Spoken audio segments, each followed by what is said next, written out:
Hello, everyone. My name is Joe Chance Dudley, and I am the director and founder of Shakespeare. This is a digital community theater project that I started in February to produce classic works of drama in a digital, affordable, and an accessible format. And I'm very excited to welcome you to tonight's performance, a reading of Henrik Ibsen's Hedda Gabler. Similar to our previous production of Twelfth Night, this video will be uploaded in two parts, so you're about to see Acts 1 and 2, and I'll be uploading Acts 3 and 4 separately. Both will be made available to watch on YouTube whenever and wherever you want, though it is only available for a limited time on Facebook. So I highly recommend following Facebook and subscribing to our YouTube channel to stay in the know of current and upcoming Shakespeare productions. I do want to give a disclaimer about this show. It does feature suicidal ideation and acts that might be disturbing for some viewers. If you need to speak to someone today, please reach out to the U.S. National Suicide Prevention Lifeline at 800-273-8255. And if you are based in Canada, you can reach out to the Canada Suicide Prevention Service at 1-833-456-4566, and both services are available 24/7. Otherwise, I hope you sit back and enjoy Hedda Gabler.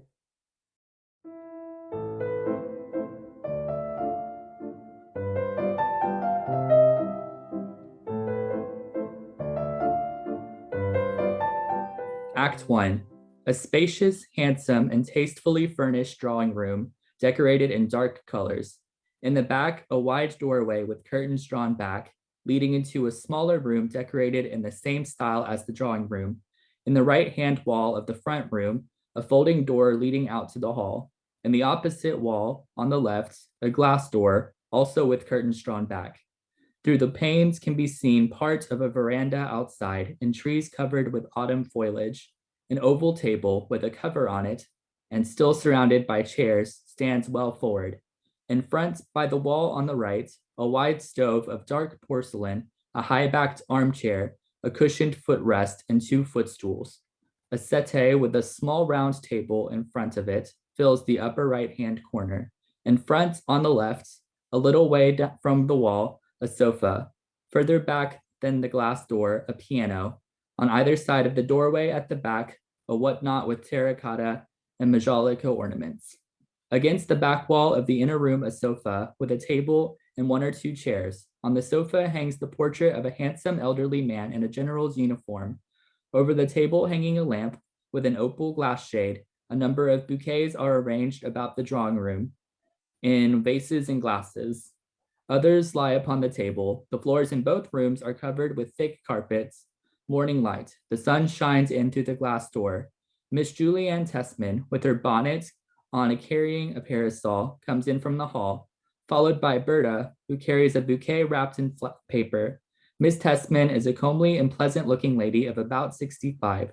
She is nicely but simply dressed in a gray walking costume. Berta is a youthful woman of plain appearance. Oh, upon my word, I don't believe they are stirring yet.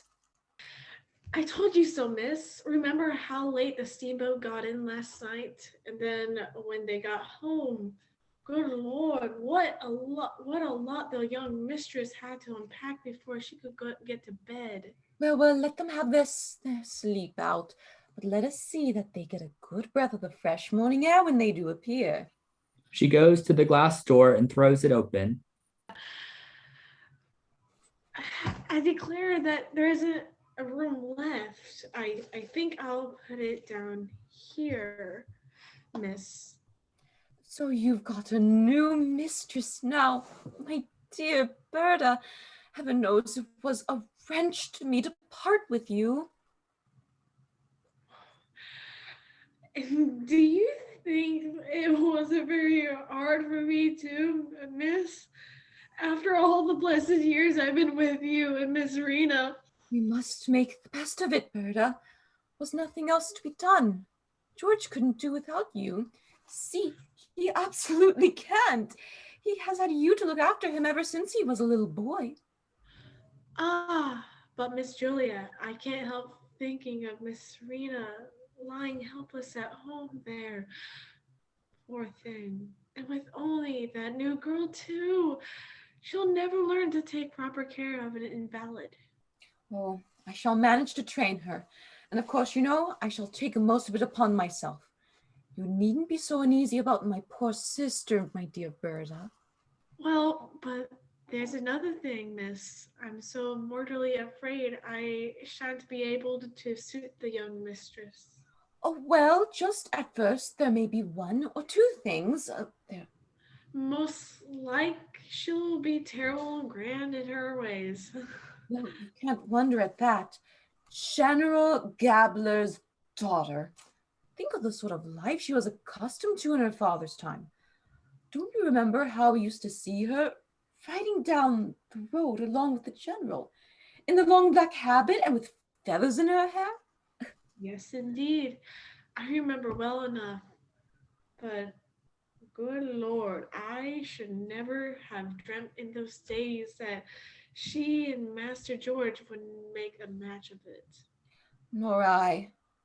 But by the by, Berta, when I think of it, in the future, you mustn't say Master George. You must say Dr. Tessman.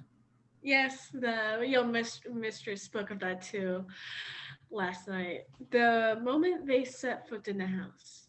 Is it true then, miss? Oh, yes, indeed it is. Only think, Berta, some foreign university has made him a doctor while he has been abroad. You understand? I hadn't heard a word about it until he told me himself upon the pier. Well, he's clever enough for anything. He is. But I didn't think he'd gone in for the doctoring people. No, it's not that sort of doctor he is. But let me tell you, we may have to call him something still grander before long. You don't say so. And what can that be, miss? When you like to know. Oh, dear. My poor brother could only look up from his grave now and see what his little boy has grown into. But, oh, bless me, Berta, why have you done this? Taking the chintz cover off the furniture. The mistress told me to. She can't abide covers on the chairs, she says. Are we going to make this the everyday sitting room then? Yes, that's what I understood from the mistress. Master George, the doctor, he said nothing. George Tessman comes from right into the inner room, humming to himself and carrying an unstrapped empty portmanteau. He is a middle-sized, young-looking man of 33, rather stout with a round, open, cheerful face. He wears spectacles and is somewhat carelessly dressed in comfortable indoor clothes. Good morning, George. Aunt Julia, dear Aunt Julia, come all this way so early, huh? Yes, quite safely, thank goodness. Judge Brack was good enough to see me right to my door. We were so sorry we couldn't give you a seat in the carriage, but you saw what a pile of boxes Hedda had to bring with her. Oh, yes, she certainly had plenty of boxes. Shall I go in and see if there's anything I can do for the mistress? No, thank you, Berta. You needn't. She said she would ring if she wanted anything. Very well. But look here. Take this portmanteau with you. I'll put it in the attic. Berta exits. Fancy, Auntie. I had the whole of the portmanteau chock full of copies of the documents. You wouldn't believe how much I picked up from all the archives I've been examining. Curious old details that no one has any idea of. Yes, you don't seem to have wasted your time on your wedding trip, George. No, that I haven't. But do take off your bonnet, Auntie. Look here, let me untie the strings, huh? Well, this is just as if you are still at home with us. Why? What's a gorgeous bonnet you've been investing in? I bought it on Hedda's account. On Hedda's account, huh? Yes, so that Hedda needn't be ashamed of me if we happen to go out together. You always think of everything, Aunt Hedda. And now, look here, suppose we sit comfortably on the sofa and have a little chat till Hedda comes. They seat themselves. She places her parasol in the corner of the sofa. What a delight it is to have you again, as large as life before my very eyes, George. Oh, my George, my poor brother's own boy. And it's a delight for me too to see you again, Aunt Julia. You have been a father and a mother in one to me. Oh, yes, I know you'll always keep a place in your heart for your old aunts. And what about Aunt Rena? No improvement, huh? No, no. We can scarcely look for any improvement in her case. Poor thing. There she lies, helpless as she has lain for all these years. But heaven grant I may not lose her yet a while. For if I did, I don't know what I should make of my life, George, especially now that I haven't you to look after anymore. And to think that here you are a married man, George, and that you should be the one to carry off Hedda Gabler, the beautiful Hedda Gabler. Only think of it. She was so beset with admirers. Yes, I fancy I have several good friends about town who'd like to stand in my shoes, huh? And then this fine long wedding tour you have had more than 5, nearly 6 months. Oh, well, for me, it has been a sort of tour of research as well. I've had to do so much grubbing among old records, and to read no end of books too, Auntie. Oh, yes, I suppose so. But listen now, George. Have you nothing special to tell me? As to our journey, Yes. no, I don't think of anything except what I've told you in my letters. I had a doctor's degree conferred on me, but I told you that all yesterday. Oh, yes, you did. But what I mean is, haven't you any expectations? Expectations? Well, you know, George, I'm your old auntie. Why, of course, I have expectations. Ah, I have every expectation of being a professor one of these days. oh, yes, a professor.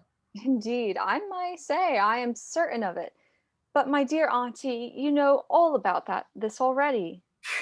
Yes, of course I do. You are quite right there.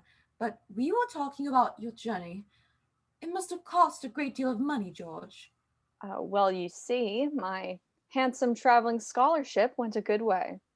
But I can't understand how you can have made it to go far enough for two, Oh no, that's not easy to understand, huh? and especially traveling with the lady. They tell me that makes it ever much more expensive. Yes, of course, it makes it a little more expensive. But Hedda had to have this trip, auntie. She really had to. Nothing else would have done. No, no, I suppose not. A wedding tour seems to be quite indispensable nowadays. But tell me now, have you gone thoroughly over the house yet? Yes, you may be sure I have. I've had been afoot ever since daylight. And what do you think of it all? I'm delighted. Quite delighted. Only I can't think of what we're to do with the two empty rooms between this inner parlor and Hedda's bedroom. Oh, my dear George, I dare say you may find some use for them in the course of time. Why, of course, you're right, Aunt Julia.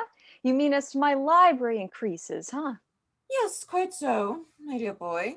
It was your library I was thinking of. I'm specially pleased on Hedda's account. Often before we were engaged, she said that she would never care to live anywhere but in Sanctuary Folks Villa. Yes, it was lucky that this very house should come into the market just after you had started. Yes, Aunt Julia. The luck was on our side, wasn't it, huh? But the expense, my dear George, you will find it very expensive, all this. Yes, I suppose I shall, Aunt. Frightfully. How much do you think? In round numbers, huh? Oh, I can't even guess until all the accounts come in. Well, fortunately, Judge Brack has secured the most favorable terms for me, he said in a letter to Hedda. Yes, but don't be uneasy, my dear boy. Besides, I have given security for the furniture and all the carpets. Security? You, my dear Aunt Hedda, what sort of security could you give? I have given a mortgage on our annuity.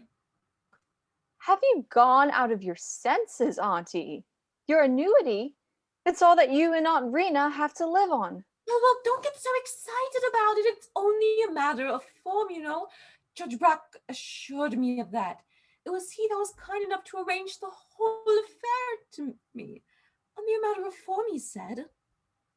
Yes, that may be all very well, but nonetheless. You will have your own salary to depend upon now.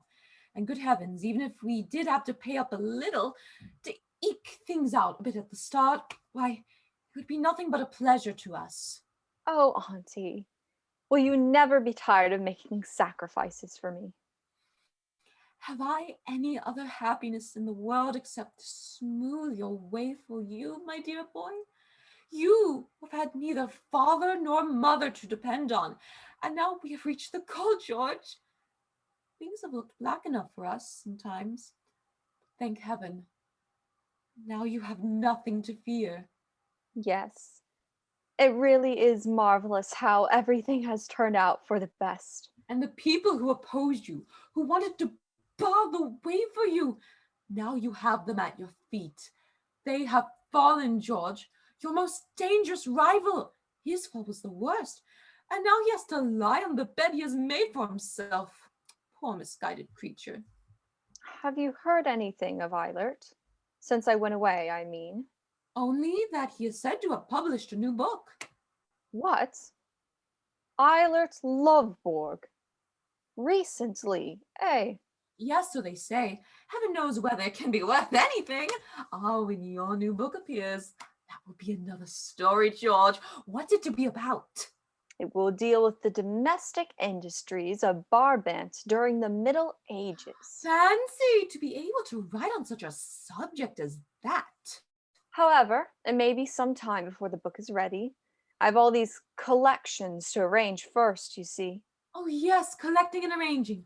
No one can beat you at that. There you are, my poor brother's own son. I'm looking forward eagerly to setting to work at it, especially now that I have my own delightful home to work in. And most of all, now that you have got the wife of your heart, my dear George. Oh, yes, Aunt Julia. Hedda, she is the best part of it all. I believe I hear her coming, huh? Hedda enters from the left through the inner room. Her face and figure show refinement and distinction. Her complexion is pale and opaque. Her steel gray eyes express a cold, unruffled repose. Her hair is of an agreeable brown, but not particularly abundant. She is dressed in a tasteful, somewhat loose-fitting morning gown. Good morning, my dear Hedda. Good morning and a hearty welcome. Good morning, Miss Tesman. So early a call. This is kind of you. Well, has the bride slept well in her new home? Oh, yes, thanks, possibly. Possibly. Come, that's good, Hedda. You were sleeping like a stone when I got you up. Fortunately, of course, one has to accustom oneself to new surroundings, Miss Tesman, little by little. Oh, there the servant has gone and opened the veranda door and let the whole flood of sunshine. Well, then we will shut it. No, not that, Tesman. Please draw the curtains. That will give a softer light. All right. There now, Hedda. Now you have both shades and fresh air. Yes, fresh air certainly must have. With all these stacks of flowers, but won't you sit down, Miss Tesman? Oh, no, thank you. Now that I have seen everything is all right here, thank heaven. I must be getting home again. My sister is longing for me, poor thing. Give her my very best love, Auntie, and say I shall look in and see her later in the day. Yes, I'll be sure to tell her. But by the by, George, I'd almost forgotten.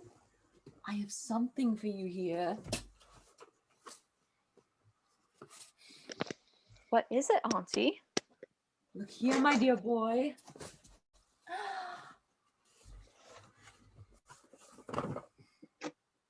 Well, I declare, have you really saved them for me, Aunt Julia?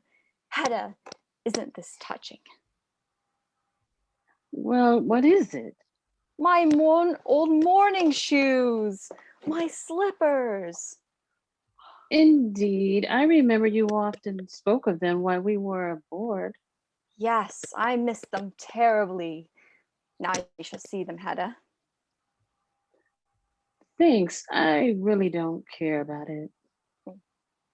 Only think. Ill she was, Aunt Verena embroidered these for me. Oh, you can't think of how many occasions I cling to them. Scarcely for me. Of course not for Hedda, George. But, well, now she belongs to the family, I thought. We shall never get on with the servant, Tesman. Not get on with Berta? Why, dear? What puts that in your head, huh? Look there. She has left her old bonnet laying about on a chair. Why, Hedda? Just fancy if anyone should come in and see it. But Hedda, that's Aunt Julia's bonnet. Is it? Yes, indeed, it's mine. And what's more, it's not old, Madam Hedda. I really did not look closely at it, Miss Tesman. Let me tell you, it's the first time I have ever worn it. The first time. And a nice bonnet it is, too. Quite a beauty. Oh, it's no such great things, George. My parasol? Ah, here. Well, this is mine too, not Berta's. A new bonnet and a new parasol. Only think, Hedda. Very handsome indeed. Yes, it is, isn't it? But Auntie, take a good look at Hedda before you go. See how handsome she is. Oh, my dear boy, there's nothing new in that. Hedda was always lovely. Yes, but have you noticed what splendid condition she's in? How she filled out on the journey? Oh, do be quiet. Filled out? Of course, you don't notice so much now that she has the dress on, but I, who can see, Oh, you can't see anything. it must be the mountain air in the Tyrol. I'm exactly as I was when I started. Oh, Hedda is lovely, lovely, lovely. Oh, God bless and preserve Hedda Testman for George's sake. Oh, let me go. I shall not let a day pass without coming to see you. No, you won't, will you, Auntie? Huh?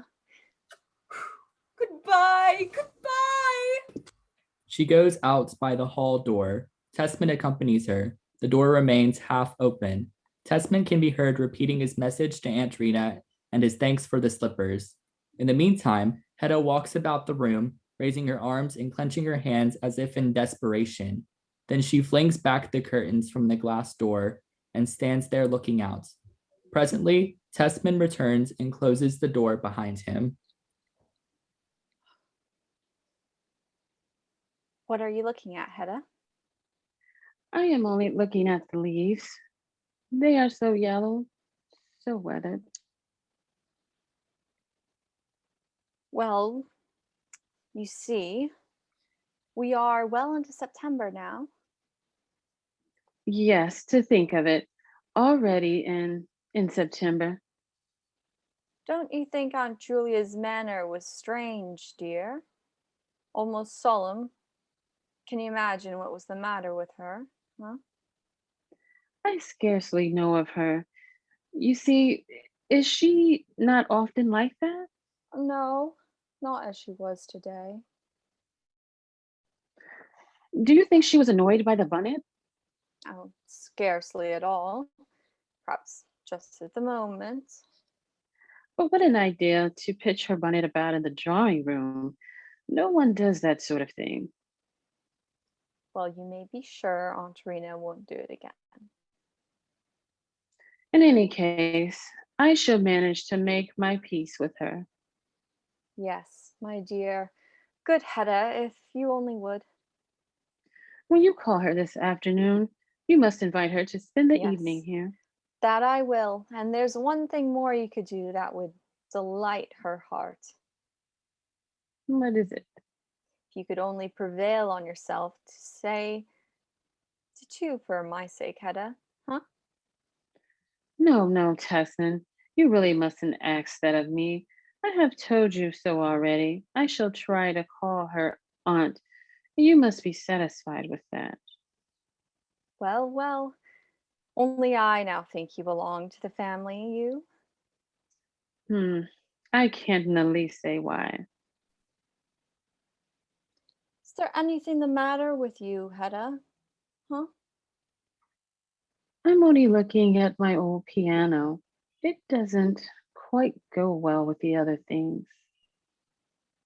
First time I draw my salary, we'll see about exchanging it. No, no, no exchanging. I don't want to be part with it. Suppose we put it there in the inner room and then go another here in its place? When it's convenient, I mean. Yes, of course we could do that. These flowers were not here last night when we arrived. Aunt Julia must have brought them for you. A visiting card shall return later in the day. Can you guess whose card it is? No. Whose, eh? The name is Mrs. Everstead. Is it really? Sheriff Elmstead's wife. Miss Rising, that was. Exactly. The girl with the irritating hair that she was always showing off. An old flame of yours, I've been told. Oh, that didn't last long. That was before I met you, Hedda. But fancy her being in town. It's odd that she should call upon us. I have scarcely seen her since we left school. I haven't seen her either for heaven knows how long. I wonder how she can endure to live in such a out of the way hole, huh? Tell me, Chasson, isn't it somewhere near that Elliot Loveberg is living? Yes, he is somewhere in that part of the country. Berta enters by the hall door. That lady, ma'am, that brought some flowers a little while ago, is here again. Oh, is she? Well, please show her in. Berta opens the door for Mrs. Elvsted and goes out herself. Mrs. Elvsted is a woman of fragile figure with pretty soft features. Her eyes are light blue, large, round, and somewhat prominent with a startled, inquiring expression. Her hair is remarkably dark, almost flaxen, and unusually abundant and wavy. She is a couple of years younger than Hedda. She wears a dark visiting dress, tasteful, but not quite in the latest fashion. How do you do, my dear Mrs. Elvested? It's delightful to see you again. Yes, it's a very long time since we met. And we too, huh? Thanks for your lovely flowers. Oh, not at all. I would have come here straight here yesterday afternoon, but I heard that you were away. Have you just come to town, huh? I arrived yesterday about midday. Oh, I was quite in despair when I heard that you were not at home. I hope that you are not in any trouble. Yes, I am, and I don't know another living creature here that I can turn to. Come, let us sit here on the sofa. I am too restless to sit down. Oh, no, you're not. Come here.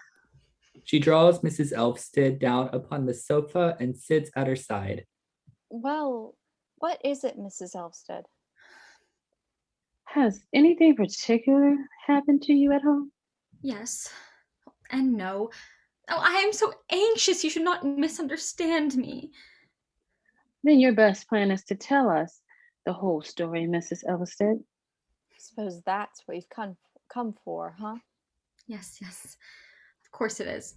Well then, I must tell you, if you don't already know, that Eilert Lefborg is in town too. Lovework? Mm-hmm. What? Has Eilert Lovborg come back? Fancy that, Hedda. Well, well, I hear it. He has been here a week already. Just fancy a whole week in this terrible town, alone with so many temptations on all sides. But my dear Mrs. Elvested, how does he concern you so much? He was my children's tutor. Your children's? My husband's. I have none. Your stepchildren's, then? Yes. Then was he, I don't know how to express it, was he regular enough in his habits to be fit for the post? Well, for the last 2 years, his conduct has been irreproachable. Has it indeed? Fancy that, Hedda. I hear it. Well, perfectly irreproachable, I assure you, in every respect. But all the same, now that I know he is here, in this great town and with a large sum of money in his hands, I help being in mortal fear for him. Why did he not remain where he was, with you and your husband, huh? After his book was published, he was too restless and unsettled to remain with us. Yes, by the by, Aunt Julia told me that he had published a new book. Yes, a big book dealing with the march of civilization, in broad outline, as it were. It came out about a fortnight ago, and since it has sold so well and been so much read and made such a sensation. Has it indeed? It must be something he has had lying by since his better days. Long ago, you mean? Yes. Well, no, he has written it all since he has been with us within the last year. Isn't that good news, Hedda? Think of that. Yes, if only it would last. Have you seen him here in town? No, not yet. I've had the greatest difficulty in finding out his address, but this morning I discovered it at last. Do you know, it seems to me a little odd of your husband. Of my husband? What? That he should send you to town on such an errand, that he does not come himself and look after his friend. Oh, no. My husband has no time, but besides, I had some shopping to do. That is a different matter. And now I beg and implore you, Mr. Tesman, receive Eilert Lovborg kindly if he comes to you, and that he is sure to do. You see, you were such great friends in the old days, and then you are interested in the same studies, the same branch of science, so far as I can understand. Used to be, at any rate. That is why I beg so earnestly that you, and you too, will keep a sharp eye upon him. Oh, you will promise me that, Mr. Tesman, won't you? The greatest of pleasure, Miss Rising. Evelstead. I assure you, I shall do all I possibly can for Eilert. You may rely upon me. Oh, how very, very kind of you. Thanks. You see, my husband is so very fond of him. You ought to write to him, Tesman. Perhaps he may not care to come to you of his own record. Well, perhaps it'd be the right thing to do, Hedda. Eh? And the sooner the better. Why not at once? Oh, if only you would. All right, at this moment. Have you his address, Mrs. Elvested? Oh, yes. Here it is. Good. Then I'll go in. By the by, my slippers. Oh, here. Be sure you write him a cordially friendly letter, and a good long one, too. Yes, I will. Oh, but please don't say a word to show that I've suggested it. No, how could you think I would, huh? Tesman goes out to the right through the inner room. There, we have killed two birds with one stone. What do you mean? Could you not see what I wanted him to do? Well, yes, to write the letter. And that I might speak to you alone. About the same thing? Precisely. But there is nothing more, Mrs. Tesman, absolutely nothing. Oh, yes, but there is. There's a great deal more. I can see that. Sit here and we'll have a cozy confidential But, chat. my dear Mrs. Tesman, I was really on the point of going. Oh, you can't be in such a hurry. Well, now tell me something about your life at home. Oh, that is just what I care least to speak about. But to me, dear, why weren't we schoolfellows? Yes, but you were in the class above me. Oh, how dreadfully afraid of you I was. Afraid of me? Yes, dreadfully. For when we met on the stairs, you used to always pull my hair. Did I really?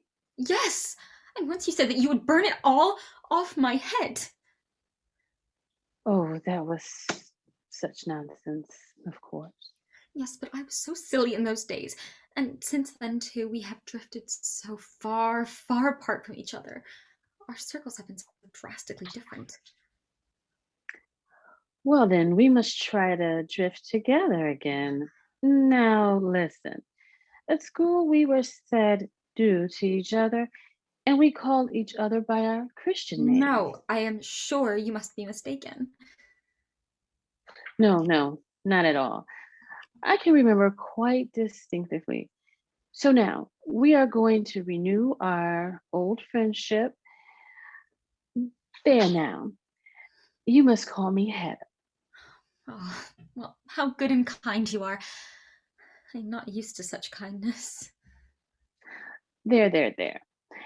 And as in the old days, and call you my dear Thora.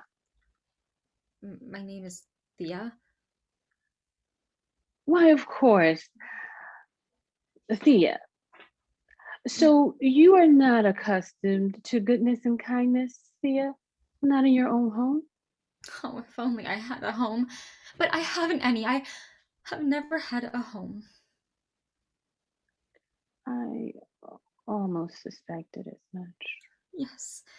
Yes, yes. I don't quite remember.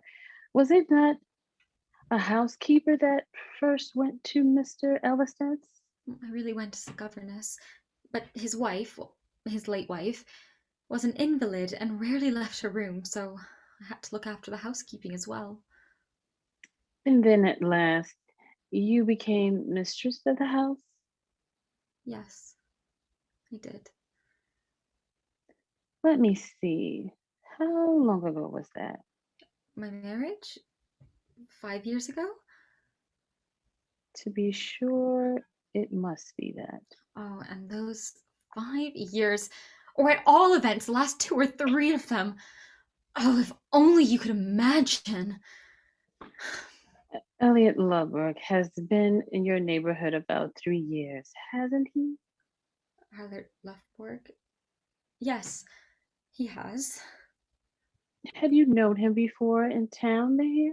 Well, scarcely at all. I mean, I knew a name, of course. But you saw a good deal of him in the country. Well, yes, he came to us every day. You see, he gave the children lessons, for in the long run I couldn't manage it all myself. No, that's clear. And your husband? I suppose he is often away from home? Yes, well, being sheriff, he has to travel about a good deal in his district. My poor sweet Thea. Now you must tell me everything, exactly as it stands. Well, then you must question me. Well, what sort of man is your husband, Thea? I mean, in everyday life, is he kind of you? I am sure he means well in everything. I should think he must be altogether too old for you. There is at least 20 years difference between you, isn't there not? Well, yes, that is true too. Everything about him is repellent to me. We have not a thought in common. We have no single point of sympathy, he and I. But is he not fond of you all in the same, in his own way? I really don't know. I think he regards me simply as a useful property, and then it doesn't cost much to keep me. I'm not expensive. That is stupid of you. Well, it cannot be otherwise, not with him. I don't think he really cares for anyone but himself, and perhaps a little for the children. And for Elliot Lovborg, Thea? For either Lovborg. What puts that into your head? Well, my dear, I should say, when he stands you after him all of the way to town, and besides, you said so yourself too, Tesman. Did I? Well, yes, I suppose I did. No, I may as well just make a clean breast of it all at once, for it must all come out in any case. Why, my dear Thea? Well, to make a long story short, my husband did not know that I was coming here. What? Your husband didn't know? No, of course not. And for that matter, he was away from home himself. He was traveling. Oh, I could bear it no longer, Hedda. I couldn't indeed so utterly alone as I should have been in future. Well, and then? Well, so I put together some of my things, what I needed most, as quietly as possible. And then I left the house. Without a word? Yes. And I took a train into town. Why, my dear good Thea, to think of you daring to do it. What else could I possibly do? But what do you think your husband will say when you go home again? I shall never go back to him again. Then you have to leave your home for good and all. Yes. There was nothing else to be done. But then to take flight so openly? Oh, it's impossible to keep things of that sort secret. But what do you think people will say of you, Thea? Well, they may say what they like. For aught I care. I have done nothing but what I had to do. And what are your plans now? What do you think of doing? Well, I don't know yet. I only know this, that I must live here where Eilert Lovborg is, if I am to live at all. My dear Thea, how did this friendship between you and Eilert Lovborg come about? Oh, it grew up gradually. I gained a sort of influence over him. Indeed? He gave up his old habits. Well, not because I asked him to, for I never dared to do that.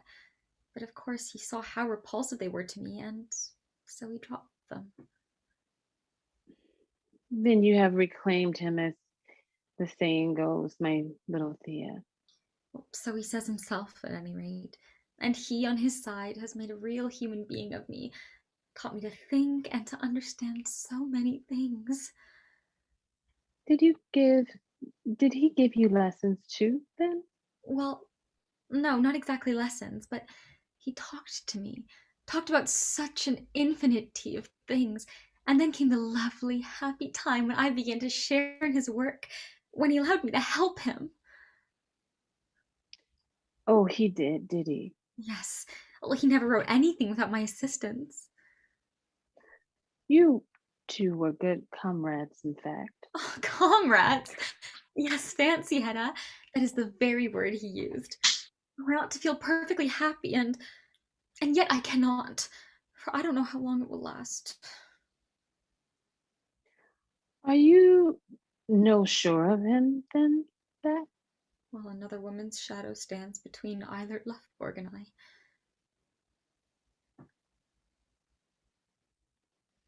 Who can that be? I don't know. Someone he knew in his past. Someone he has never been wholly able to forget. What has he told you about this? He has only once, quite vaguely, alluded to it. Well, what did he say? He said that when they parted, she threatened to shoot him with a pistol. Oh, nonsense. No one does that sort of thing here. No. And that is why I think it must have been that singing woman he once. Yes, very likely. For I remember they used to say of her that she carried loaded firearms. Oh, then of course it must have been she. And now just fancy, Hedda. I hear that singing woman, that she is in town again. Oh, I don't know what to do. Hush, here comes Tasman. Oh. Thea, all this must remain between you and me. Oh, yes. Yes, for heaven's sake. George Tessman, with a letter in his hand, comes from the right through the inner room. There now, the epistle is finished. That's right. And now Miss Ellisted is just joining. Wait a moment. I'll go in with you to the garden gate. Oh. Do you think Berta could post this letter, Hedda dear? I will take it to her. Berta enters from the hall. Judge Brack wishes to know if Mrs. Tesman will receive him. Yes, ask Judge Brack to come in and look here. Put this letter in the post. I will tell her to. She opens the door for Judge Brack and goes out herself. Brack is a man of 45, well-built and elastic in his movements. His face is roundish with an aristocratic profile. His hair is short, still almost black, and carefully dressed. His eyebrows thick. He wears a well-cut walking suit, a little too youthful for his age. May one venture to call so early in the day? Of course, one may. You are welcome at any time. Judge Brack, Mrs. Elvsted. Delighted. It's nice to have a look at you by daylight, Judge. So you find me altered? A little younger, I think. Thank you so much. But what do you think of Hedda, eh? Doesn't she look flourishing? She is actually. Oh, do leave me alone. You haven't thanked Judge Brack for all the trouble he has taken. Oh, nonsense. It was a pleasure to me. Yes, you are a friend indeed. But here stands Thea, all impatience to be off. So, au revoir, Judge. I shall be back again presently. Mutual salutations. Mrs. Elvsted and Hedda go out by the hall door. Well, is your wife tolerably satisfied? Yes, we can't thank you sufficiently. Of course, she talks of a little rearrangement here and there, and one or two little things are still wanting. We shall have to buy some additional trifles. Indeed. But we won't trouble you about those things. Hedda says she herself will look after what is wanting. Shan't we still sit down, huh? Thanks for a moment. There is something I wanted to speak about, my dear Tessman. Indeed.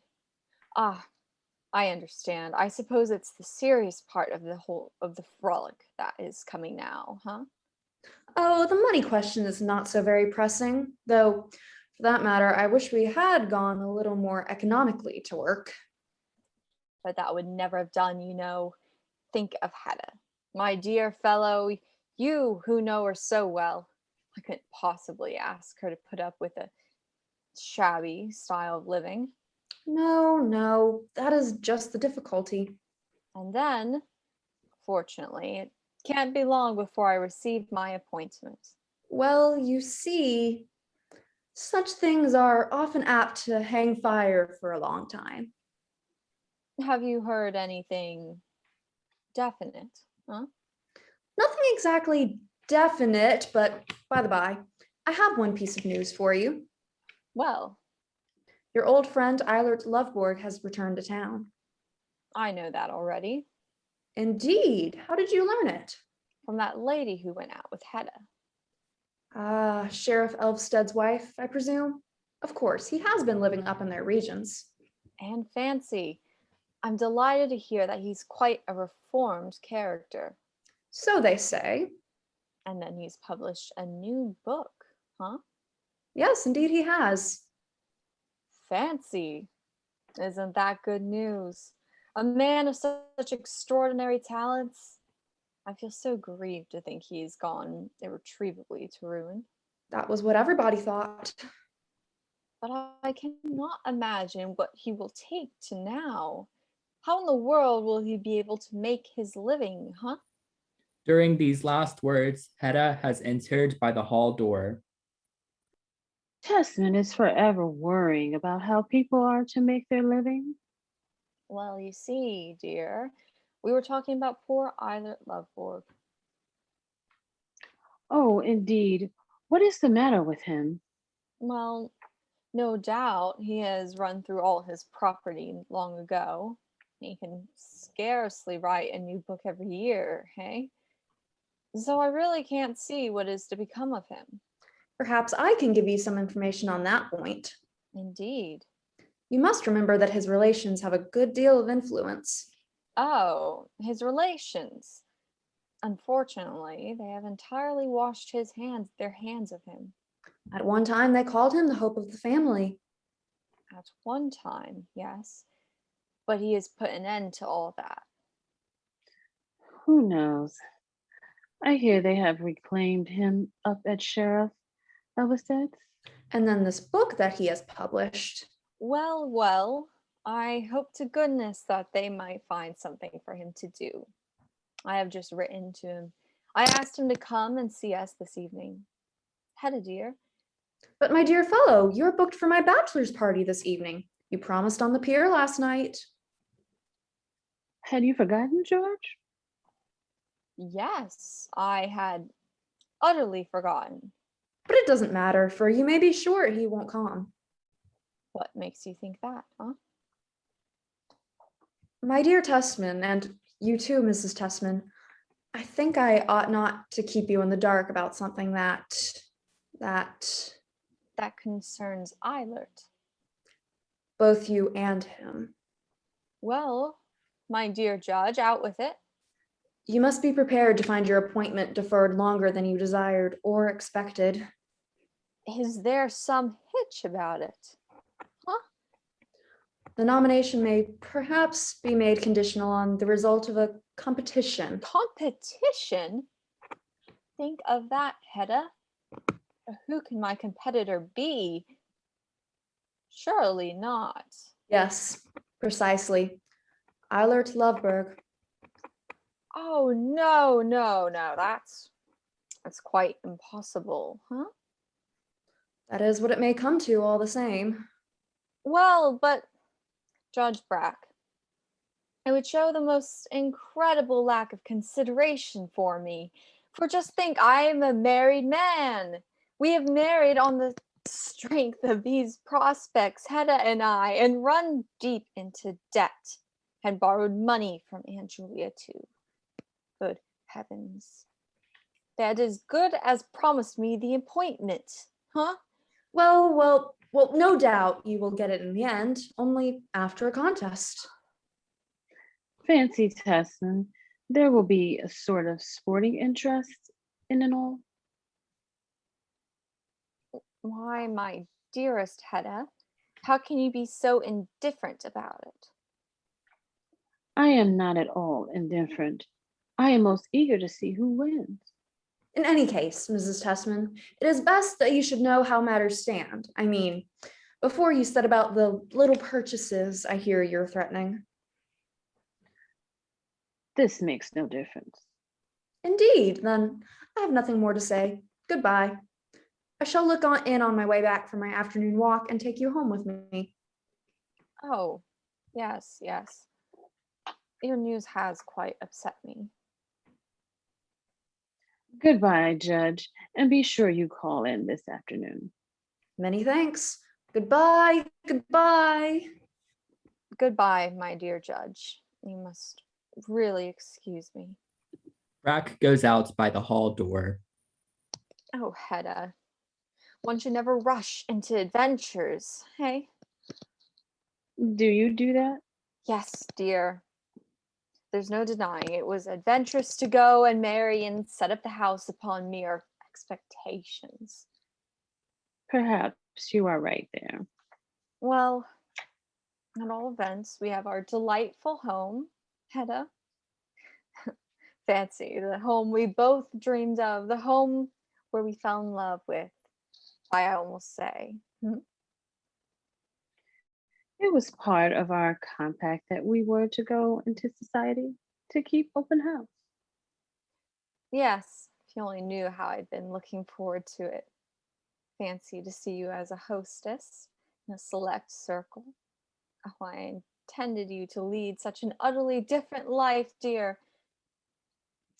Of course, I cannot have my man in livery just yet. Oh, no, unfortunately. It would be out of the question for us to keep a footman, you know. And the saddle horse I wanted to have had. Oh, the saddle horse. I suppose I must not think of that now. Oh, good heavens, no. That's as clear as daylight. Well, I shall have one thing at least to kill time with in the meanwhile. Oh, thank heaven for that. What is it, Hedda? Eh? My pistols, George. Your pistols? General Gabler's pistols. She goes out through the inner room to the left. No, for heaven's sake, Hedda, darling. Don't touch those dangerous things. For my sake, Hedda. Eh? Act 2. The room at the Testmans, as in the first act, except that the piano has been removed, and an elegant little writing table with the bookshelves put in its place.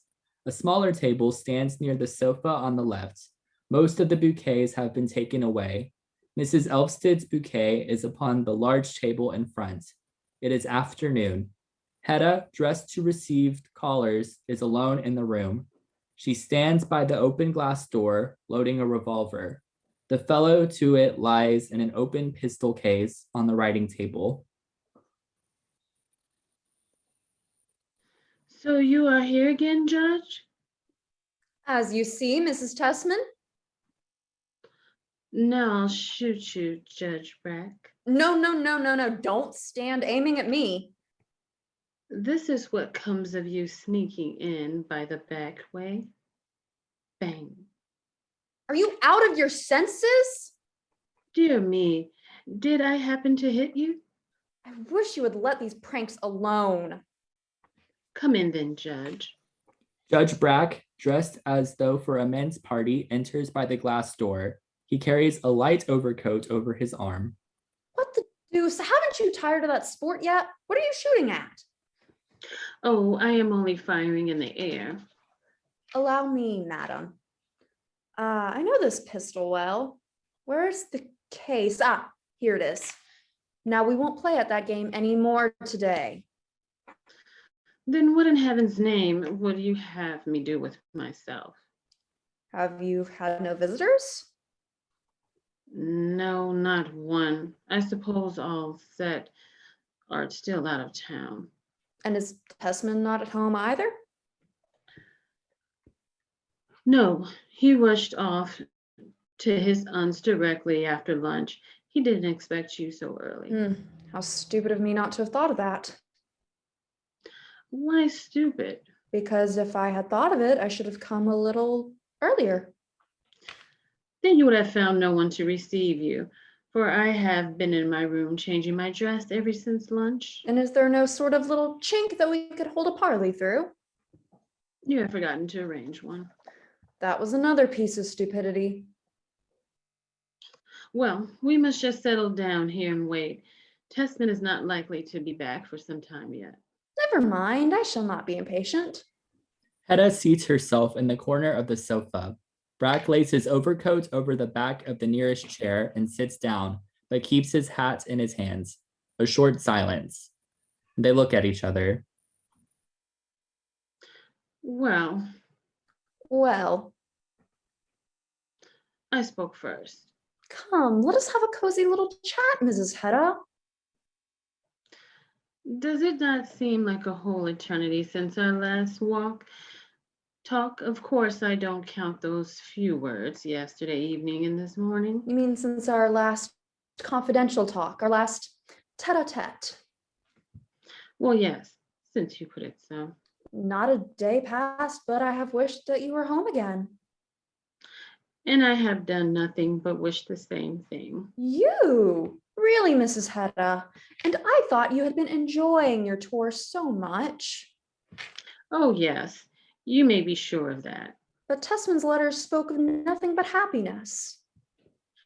Oh, Tessman, you see, he thinks nothing is so delightful as grubbing in libraries and making copies of old parchments, or whatever you call them. Well, that is his vocation in life, or part of it at least. Yes, of course, and no doubt, when it's your vocation, but oh my dear Mr. Bragg, have mortally bored I've been. Do you really say so? In downright earnest? Yes, you can surely understand it. To go for 6 whole months without meeting a soul that I knew anything of our circle or could talk about, these things were interesting in. Yes, I too should feel that a deprivation. And then what I found most intolerable of all Well, was being everlastingly in the company of one in the same person. morning, noon, and night, yes, at all possible times and seasons. I said everlastingly. Just so.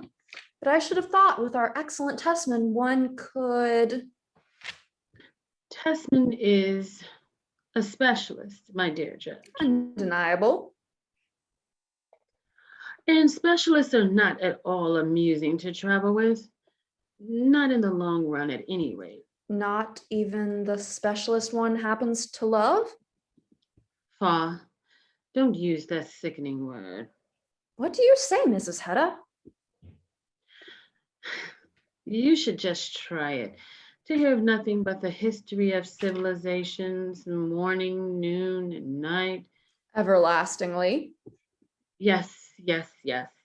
And then all this about the domestic industry of the Middle Ages. That's the most disgusting part of it all. But tell me, in that case, how am I to understand your My accepting George Testman, well, you mean? let us put it so. Good heavens. Do you see anything so wonderful in that? Yes and no, Mrs. Hedda. I had positively danced myself tired, my dear Judge. My day was done. Oh no, I won't say that, nor think of it either. You have assuredly no reason to. Oh, reasons. And George Testman, after all, you must admit, that is correctness itself. His correctness and respectability are beyond all question. And I don't see anything absolutely ridiculous about him. Do you? Ridiculous? No, I shouldn't exactly say so. Well, and his powers of research, at all events, are untiring. I see no reason why he should not one day come to the front after all. I thought that you, like everyone else, expected him to gain the highest distinction. Yes, so did I. I did. And then since he was bent at all hazards on being allowed to provide for me, I really don't know why I should not have accepted his offer. No, if you look at it in that light. It was more than any other adorers were prepared to do for me, my dear Judge. Well, I can't answer for all the rest, but as for myself, you know quite well that I have always entertained a certain respect for the marriage tie, for marriage as an institution, Mrs. Hedda. Oh, I assure you I have never cherished any hopes with respect to you. All I require is a pleasant and intimate interior where I can make myself useful in every way and am free to come and go as a trusted friend. Of the master of the house, you mean? Frankly, of the mistress, first of all, but of course of the master too, in the second place. Such a triangular friendship, if I may call it so, is really a great convenience for all the parties, let me tell you. Yes, I have many a time longed for someone to make a third on our travels. Oh, those railway carriages, tete-a-tetes. Fortunately, your wedding journey is over now. Not by a long, long way. I have only arrived at a station on the line. Well, then the passengers jump out and move about a little, Mrs. Hedda. I never jumped out.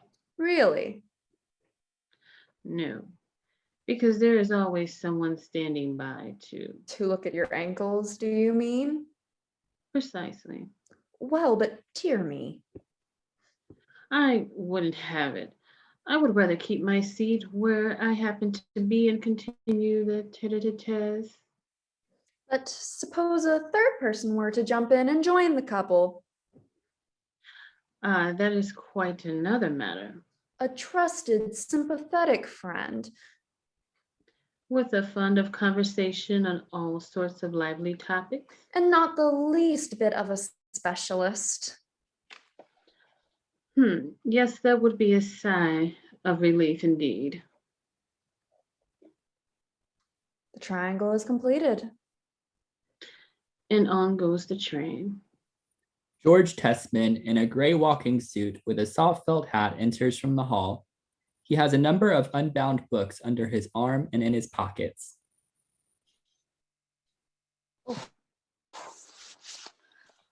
Whew, what a load for a warm day. I'm positively perspiring, Hedda. Hello? Are you there already, my dear judge? Oh, Porter didn't tell me. Came in through the garden. What books have you got there? Some new books on my special subjects, Mrs. Tessman. Quite indispensable. Your special subjects? Yes, books on his special subjects, Mrs. Tessman. Do you need still more books on your special subjects? Why, yes, my dear Hedda. One can never have too many of them. Of course, one must keep up with all that is written and published. Yes, I suppose one must. And look here, I've got hold of Eilert Lovborg's new book too. Perhaps you would like a glance through it, Hedda? No, thank you. Or rather, afterwards, perhaps. I looked into it a little the way home. Well, what do you think of it as a specialist? I think that it shows quite remarkable soundness of judgment. He never wrote like this before.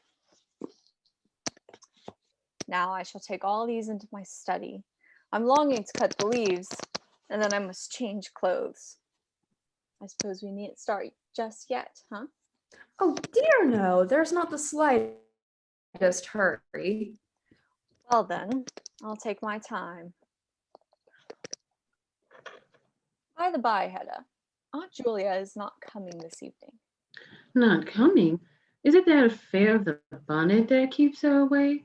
Oh, no, not at all. How could you think of such a thing, Aunt Julia? Just fancy. The fact is, Aunt Rena is very ill. She always is. Yes, but today she's much worse than usual, poor dear. Oh, then it's only natural that her sister should remain with her. I must bear my disappointment. And you can't imagine, dear, how delighted Aunt Julia seemed to be because you had come home looking so flourishing. Oh, those everlasting aunts. What? Nothing. Oh, all right. He goes through the inner room out to the right. What bonnet were you talking about? Oh, it was a little episode with Miss Tessman this morning. She had laid down her bonnet on the chair there, and I pretended to think it was the servants. Now, my dear Mrs. Hedda, how could you do such a thing? To the excellent old lady, too. Well, you see, these impulses come over me all of a sudden, and I can't resist them. Oh, I don't know how to explain it. You are not really happy. That is at the bottom of it. I know of no reason why I should be happy. Perhaps you can give me one. Well, amongst other things, because you have got exactly the home you had set your heart on. Do you too believe in that legend? Is there nothing in it then? Oh, yes, there is something in it. Well, There is this in it, that I made use of Tasman to see me home from evening parties last summer. I unfortunately had to go quite a different way. That's true. I know you were going a different way last summer. Oh, fine, Mrs. Hedda. Well then, you and Tessman? Well, we happened to pass here one evening. Tasman, poor fellow, was withering in the agony of having to find conversation. So I took pity on the learned man. You took pity. Yes, I really did. And so, to help him out of his torment, I happened to say in pure thoughtfulness that I should like to live in this villa. No more than that, Not that evening. but afterwards? Yes, my thoughtfulness had consequences, my dear judge. Unfortunately, that happens all too often, Mrs. Hedda. Thanks. So you see, it was with this enthusiasm for Secretary Folk's villa that first constituted a bond of sympathy between George Testman and me. From that came our engagement and our marriage and our wedding journey and all the rest of it. Well, my dear judge, as you make your bed, so you must lie. I could almost say. This is exquisite. And you really cared not a rap about it all the time? No, heaven knows I didn't. But now that we've made it so homelike for you? No, heavens knows I didn't. Ah, the rooms all seem to smell of lavender and dry rose leaves, but perhaps it's Aunt Julia that has brought the scent with her. No, I think it must be a legacy from the late Mrs. Secretary Falk. Yes, there's an odor of mortality about it. It reminds me of a bouquet the day after the ball. Oh, my dear judge, you cannot imagine how horribly I shall bore myself here. Why should not you too find some sort of vocation in life, Mrs. Hedda? A vocation that should attract me. If possible, of course. Heaven knows what sort of vocation that could be. I often wonder whether, but that would never do either. Who can tell? Let me hear what it is. Whether I might not get Testament to go into politics, I mean. Tessman! No, really now, political life is not the thing for him. Not at all in his line. No, I dare say not.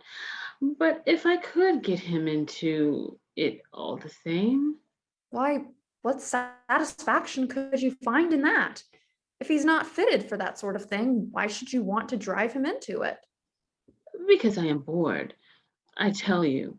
So you think it quite out of the question that Testament should ever get into the ministry? You see, my dear Mrs. Hedda, to get into the ministry, he would have to be a tolerably rich man. Yes, there we have it. It is this Gentile poverty I have managed to drop into. That is what makes life so pitiable, so utterly ludicrous, for that's what it is. Now, I should say the fault lie elsewhere. Where then? You have never gone through any really stimulating experience. Anything serious, you mean? Yes, you may call it so, but now you may perhaps have one in store. Oh, you're thinking of the annoyances about this wretched professorship, but that must be Testman's own affair. I assure you I shall not waste a thought No, upon no, it. I dare say not. But suppose now that what people call, in elegant language, a solemn responsibility were to come upon you. A new responsibility, Mrs. Hedda. Be quiet. Nothing of that sort will ever happen. We will speak of this again a year hence at the very outside. I have no turn for anything of the sort, Judge Brack. No responsibilities for me. Are you so unlike the generality of women as to have no turn for duties which... Oh, be quiet, I tell you. I often think there is only one thing in the world I have any turn for. And what is that, if I may ask? Boring myself to death. Now you know it. Yes, I thought. Here comes the professor. Come, Mrs. Hedda. George Testman, dressed for the party, with his gloves and his hat in his hand, enters from the right through the inner room. Has no message come from Eilert Lovborg? Hmm? No, You'll see he'll be here presently. Do you really think he will come? Yes, I am most sure of it. For what you were telling us this morning must have been mere floating rumor. You think so? At any rate, Aunt Julia said she did not believe for a moment that he would ever stand in my way again. Well, then, Fancy that. that's all right. Yes, but you must really let me wait for him as We long as possible. Have plenty of time yet. None of my guests will arrive before 7 or half past. Then, meanwhile, we can keep Hedda company and see what happens. Hmm? and at the worst, Mr. Lovborg can remain here with me. What do you mean at the worst? If he won't go with you and Testman. But, Hedda dear, do you think it would be quite due for him to remain here with you? Remember, Aunt Julia can't come. No, but Mrs. Elveston is coming. We three can have a cup of tea together. Oh, yes, that will be all right. And that would perhaps be the safest plan for him. Why so? Well, you know, Mrs. Tessman, how you used to gird at my little bachelor parties. You declared they were adapted only for men of the strictest principles. But no doubt Mr. Lovborg's principles are strict enough now. A converted sinner. Berta appears at the hall door. There's a gentleman asking if you're at home, ma'am. We'll show him in. Sure it is he. Fancy that. Eilert Lovborg enters from the hall. He is slim and lean, of the same age as Testman, but looks older and somewhat worn out. His hair is of a blackish brown, his face long and pale, but with patches of color on the cheeks. He is dressed in a well-cut black visiting suit, quite new. He has dark gloves and a silk hat. He stops near the door and makes a rapid bow, seeming somewhat embarrassed. Wow. Well, my dear Eilert, so last we meet again. Thanks for your letter, Testman. Will you two shake hands with me, Mrs. Testman? I'm glad to see you, Mr. Lovborg. I don't know whether you two gentlemen.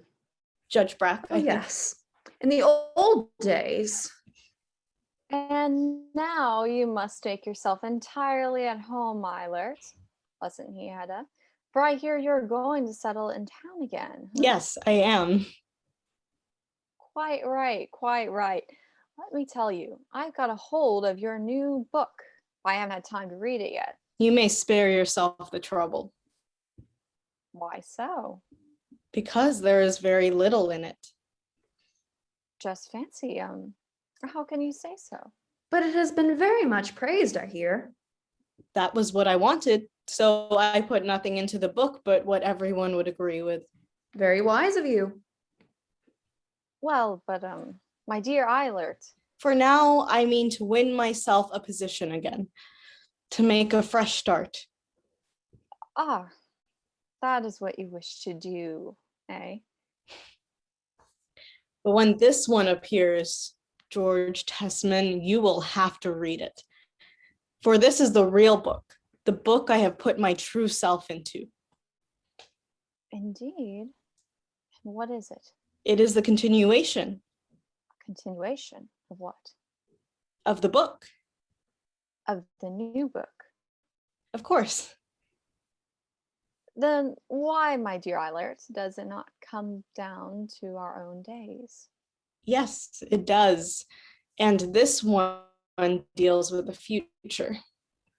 The future? But good heavens, we know nothing of the future. No, but there is a thing or two to be said about it all the same. Look here. Well, that's not your handwriting. I dictated it.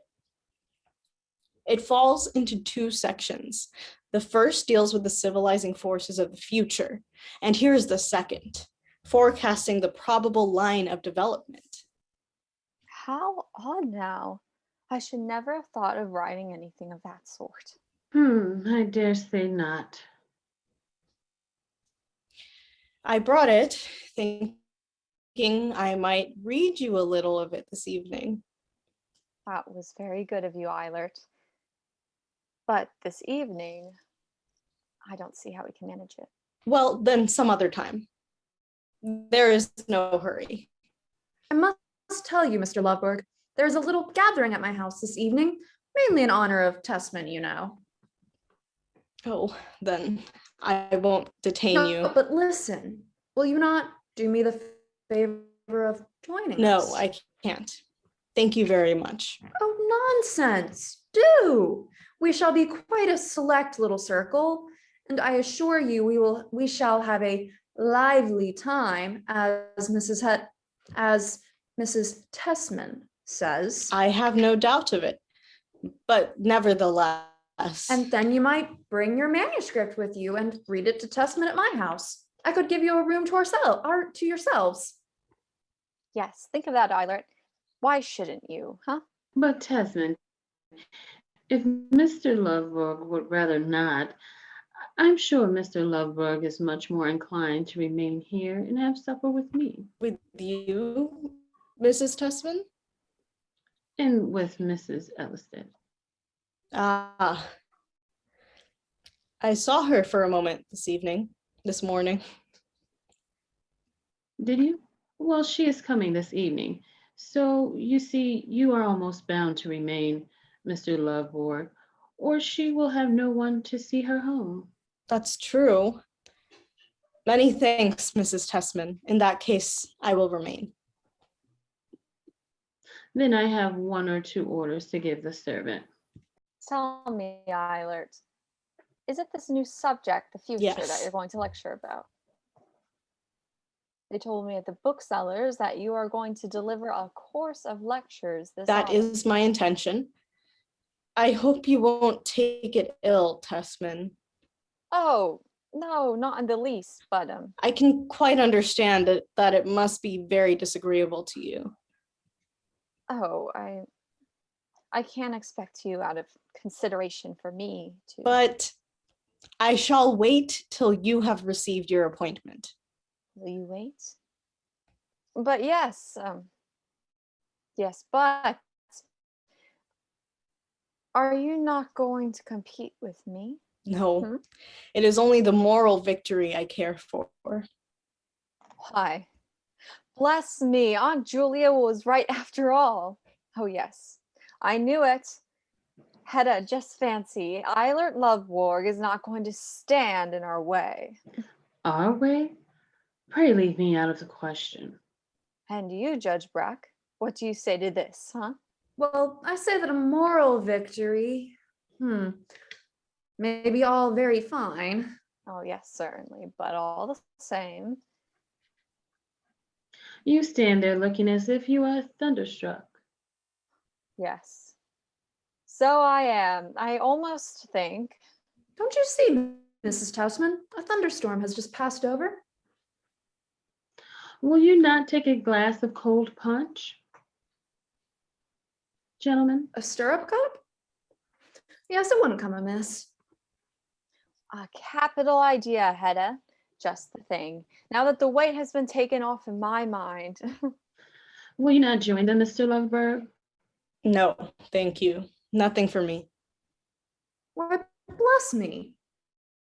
Cold punch is surely not poison. Perhaps not for everyone.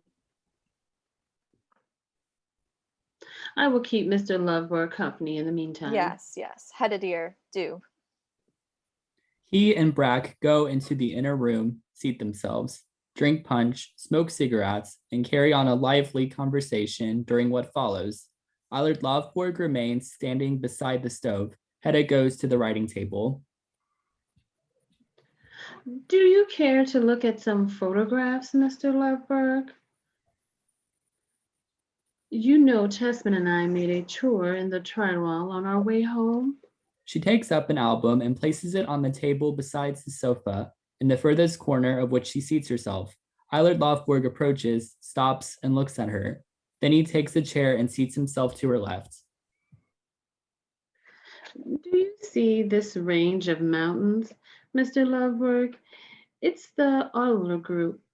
Tessman has written the name underneath. Here it is, the Adler group near Moran. Hedda Gabler. Ah, hush. Hedda Gabler. That was my name in the old days, when we two knew each other. And I must teach myself never to say Hedda Gabler again. Never, as long as I live. Yes, you must, and think you ought to practice in time. The sooner, the better, I should say. Hedda Gabler married. And married to George Tessman. Yes, so the word goes. Oh, Hedda, how could you throw yourself away? What? I can't allow What do you this. mean? And this is the view from the Val di Ampezzo, Mr. Loveberg. Just look at these peaks. What's the name of those curious peaks, dear? Oh, let me see. Oh, those are the Dolomites. Yes, that's it. Those are the Dolomites, Mr. Hedda Loveberg. dear, I only wanted to ask whether I shouldn't bring you a little punch after all. For yourself, at any rate. Yes, do please. And perhaps a few biscuits. No cigarettes? No. Very well. He goes into the inner room and out to the right. Brack sits in the inner room and keeps an eye from time to time on Hedda and Lovborg. Answer me, Hedda. How could you go and do this? If you continue to call me Hedda, I won't talk to you. May I not say Hedda even when we are alone? No. You may think it, but you mustn't say it. Ah, I understand. It is an offense against George Tessman, whom you love. Love? What an idea. You don't love him then. But I won't hear of any sort of unfaithfulness. Remember that. Hedda, answer me one thing. Hush. Tessman enters with a small tray from the inner room. Here you are. Isn't this tempting? Why do you bring it yourself? Because I think it is such fun to wait upon you two, Hedda. But you have poured out 2 glasses. Mr. Loveberg said he wouldn't have any. No, but Mrs. Elstead will soon be here, won't she? Yes, bye-bye, Miss Elstead. Have you forgotten her? We were so absorbed in these photographs. Do you remember this little village? Oh, it's that one just below Breener Pass. It was there when we passed that night. And met that lively part of tourists? Ah, yes. That was the place. Fancy. If we could only have had you with us, Eilert. He returns to the inner room and sits beside Breck. Answer me one thing, Hedda. Well, Was there no love in your friendship for me either? Not a spark, not a tinge of love in it? I wondered if there was. To me, it seems as though we were two good comrades, two thoroughly intimate friends. You especially were frankness itself. It was you that made me so. As I look upon it all, I think there was really something beautiful, something fascinating, something daring, and in that secret intimacy, that comradeship which no living creature so much as a dreamed of. Yes, yes, Hedda. Was there not? When I used to come to your father's in the afternoon, and the general sat over at the window reading his papers with his back towards us. And we two on the corner sofa. Always with the same illustrated paper before us. For want of an album, yes. Yes, Hedda. And when I made my confessions to you, told you about myself, things that at that time no one else knew, there I would sit and tell you of my escapades, my days and nights of devilment. Oh, Hedda, what was the power in you that forced me to confess these things? Do you think there was any power in me? How else can I explain it? And all those roundabout questions you used to put to me. Which you understood so particularly well? How could you sit and question me like that? Question me quite frankly. In roundabout terms, please observe. Yes, but frankly, nevertheless. Cross-question me about all that sort of thing. And how could you answer, Mr. Lovebird? Yes. That is just what I can't understand in looking back upon it. But tell me now, Hedda, was there not love at the bottom of our friendship?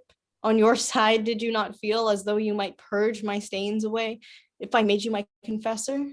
Was it not so? No, not quite. What was your motive then? Do you think it quite incomprehensible that a young girl, when it came, be done without anyone knowing? Well, Should be glad to have a peep now and then into a world which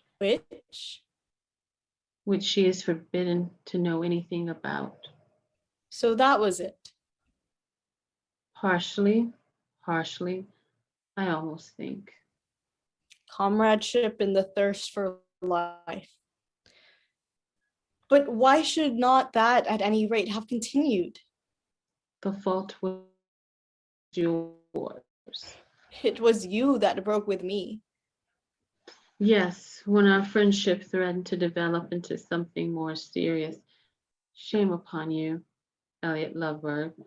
How could you think of wronging your frank comrade? Why did you not carry out your threat? Why did you not shoot me down? Because I have such a dread of scandal. Yes, Hedda, you are a coward at heart. But it was lucky for you, and now you have found ample consolation at the Elvesteds. I know what Thea has confided to you. And perhaps you have confided to her something about us. Not a word. She is too stupid to understand anything of that sort. Stupid? She is stupid about matters of that sort. And I am cowardly. But now I will confide something to you. Well? In fact, that I dared not shoot you down. Yes? That was not my errant cowardice that day. that evening. Hedda Gabler. Now I begin to see a hidden reason beneath our comradeship. You and I. After all, then, it was your craving for life. Take care. Believe nothing of the sort. Twilight has begun to fall. The hall door is opened from without by Berta. Ah, at last, my darling Thea, come along. Mrs. Elvsted enters from the hall. She is in evening dress. The door is closed behind her. My sweet Thea, you can't think how I've been longing for you. Mrs. Elvsted, in passing, exchanges slight salutations with the gentleman in the inner room, then goes up to the table and gives Hedda her hand. Eilert Lovborg has risen. He and Mrs. Elvsted greet each other with a silent nod. Try to go in and talk to your husband for a moment? Oh, not at all. Leave those two alone. They will soon be going. Are they going out? Yes, to a supper party. Not you. No. Mr. Lovborg remains with us. Oh, how nice it is here. No, thank you, my little Thea. Not there. You'll be good enough to come over here to me. I will sit between you. Oh, yes, just as you please.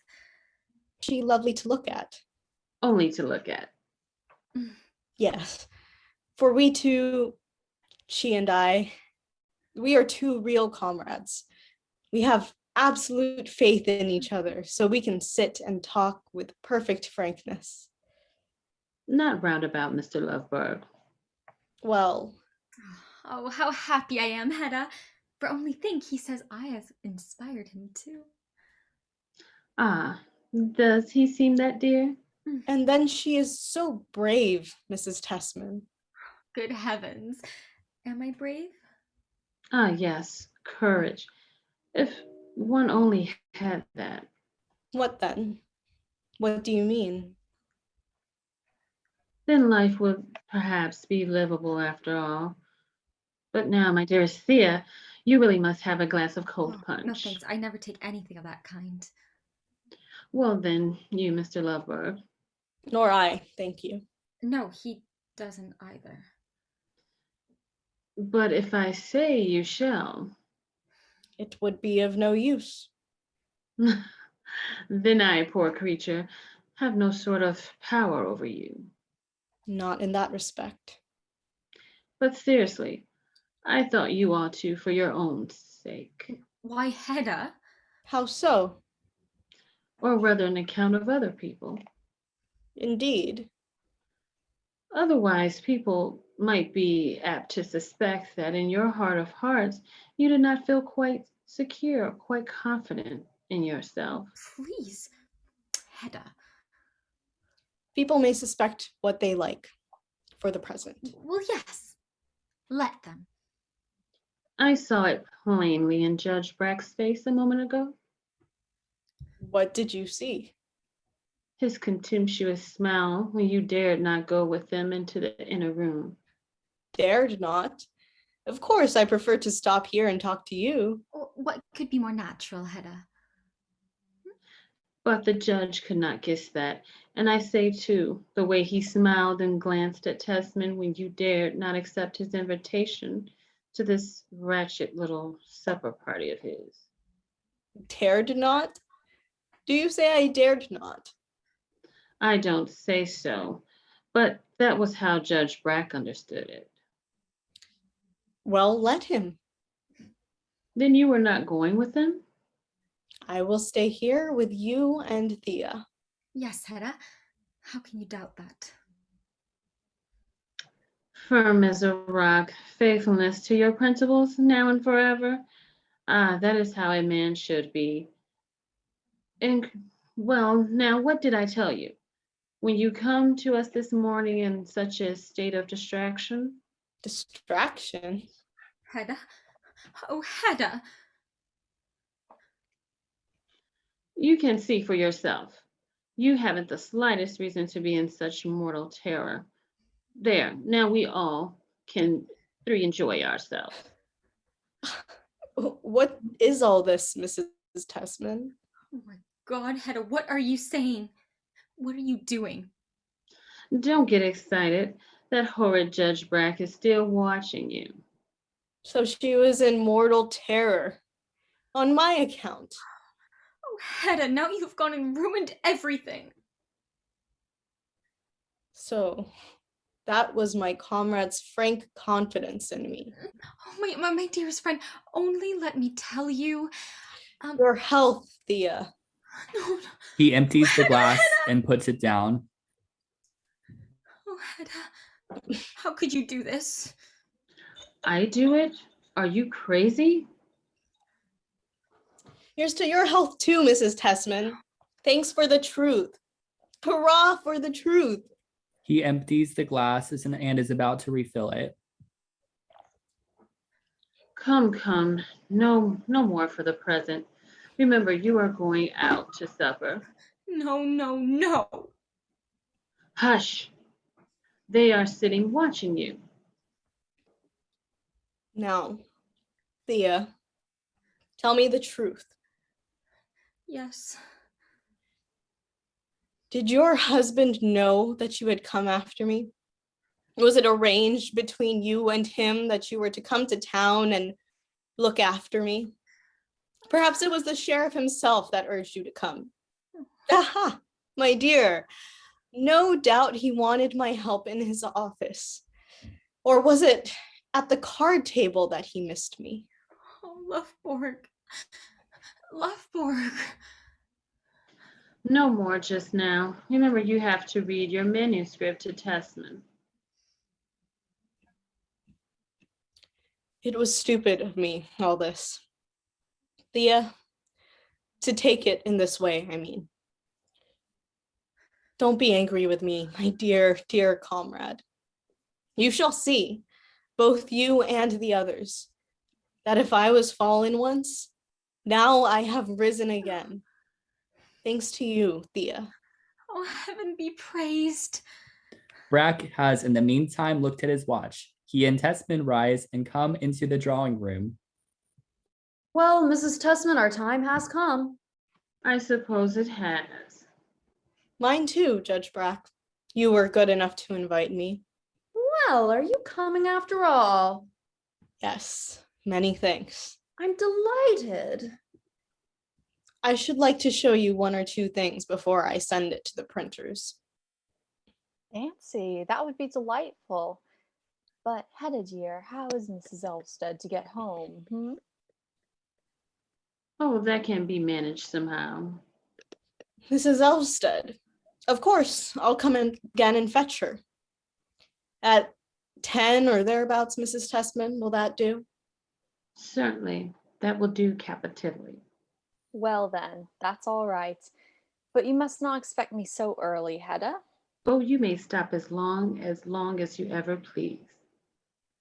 And Mr. Loveborg, I shall remain here until you come. Pray do, Mrs. Elvsted. And now off goes the excursion train, gentlemen. I hope we shall have a lively time, as a certain fair lady puts it. Ah, if only the fair lady could be present, unseen. Why unseen? In order to hear a little of your liveliness at first hand, Judge Brack. I should not advise the fair lady to try it. Oh, call me you nice one, Hedda. Fancy that. Well, goodbye, ladies. About 10 o'clock then. Brack, Loveborg, and Tessman go out by the hall door. At the same time, Berta enters from the inner room with a lighted lamp, which she places on the drawing table. She goes out by the way she came. Hedda, what will come of all of this? At 10 o'clock, he will be here. I can see him already, with vine leaves in his hair, flushed and fearless. Oh, I hope he may. And then you see, then he will have regained control over himself. Then he will be a free man for all his days.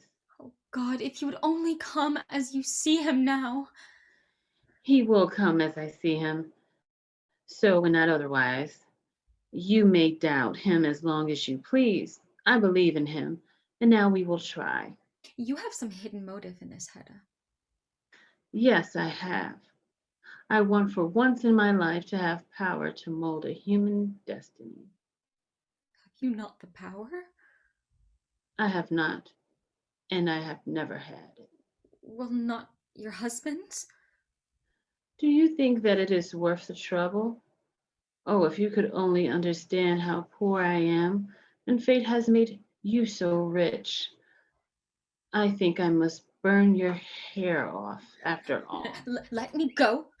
Let me go. I'm afraid of you, Hedda. Tea is laid in the dining room, ma'am. Very well. We are coming. No. I would rather go home alone. At once. Nonsense. First you shall have a cup of tea, you little stupid.